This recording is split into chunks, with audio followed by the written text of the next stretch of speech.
সংস্কৃতির নামে, সভ্যতার নামে আপনি যদি শরীয়তের বিধান লঙ্ঘন করা শুরু করেন, ওটা হলো আপত্তি।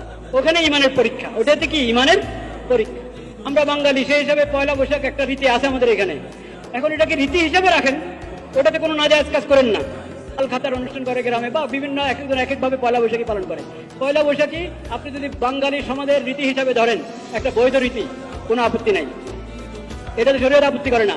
কিন্তু আপনি যদি পয়লা বৈশাখকে নামাজের মতো, হজের মতো বানিয়ে দেন, তাহলে এটা শরীয়তে হস্তক্ষেপ হলো কিনা, বরং হজ এবং নামাজের অবমাননা হলো কিনা। ওটা বাঙালি সমাজের একটা রীতি। কিন্তু পয়লা বৈশাখকে যদি আপনি ঈদুল ফিতরের মতো বানান, ঈদুল আজহার মতো বানান, জায়েজ হবে? হারাম। আর যদি এটাকে নামাজ আর হজ বানান, তো আরো বড় হারাম। হারাম মানে এগুলো কুফর, স্পষ্ট কি কুফর। যেটা বাঙালি রীতি হবে, ওটা ইসলামের সাথে সাংঘর্ষিক হবে না কখনো, কারণ এটা একটা বৈধ বিষয়।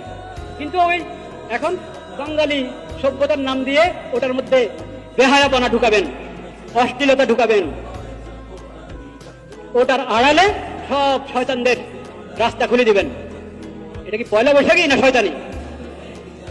এটা পয়লা বৈশাখ নয়, এটা তো শয়তানি।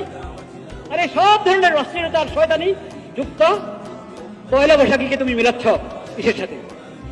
ইসলামের ইবাদতের সাথে। নাউযুবিল্লাহ। উঠেছে নতুন আশার আলো নিয়ে।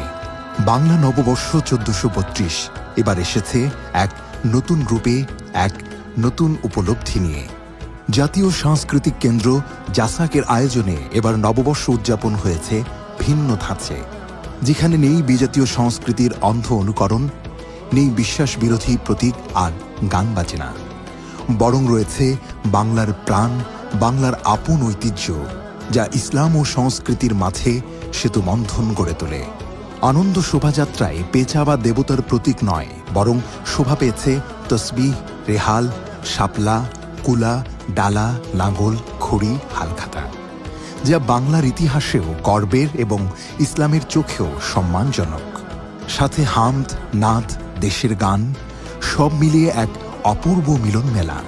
রাস্তায় রাস্তায় প্রতিধ্বনিত হয়েছে হৃদয় ছোঁয়া স্লোগান। এদেশে আল্লাহু আকবারের সুরে সূর্য ওঠে, এদেশে আল্লাহু আকবারের সুরে সূর্য ডোবে। বাংলাদেশের মুসলিম আমি, বাঙালি মুসলমান। বিজাতীয় সংস্কৃতি রুখে দাঁড়াও, আমরাই বাঙালি, আমরাই বাংলাদেশ।